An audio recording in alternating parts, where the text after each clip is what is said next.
So, shaping the baguette.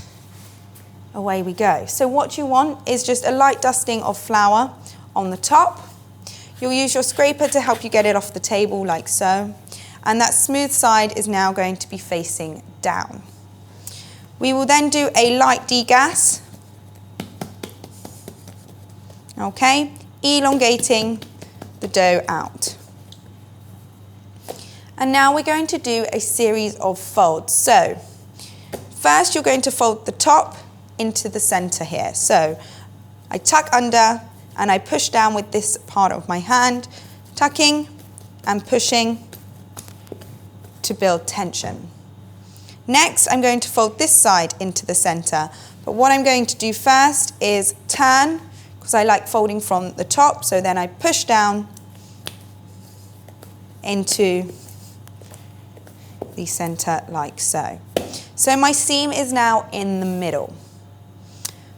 We need to create a seam in front of us. So essentially, I am then folding in half. So what I will do with my thumb, I will tuck under and pinch to form a seam in front of me. Pinching as I go to then build some tension. I can hear the bubbles squeaking, a little bit of a degas there.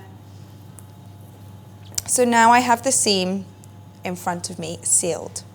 So, very nice, almost the length. Now I know the length of my tray is about 30 centimeters.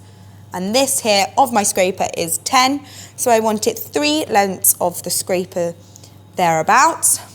But I like a nice tapered end, a nice crunchy end to my baguette. So I'm just going to roll, add pressure to the end to taper them like so.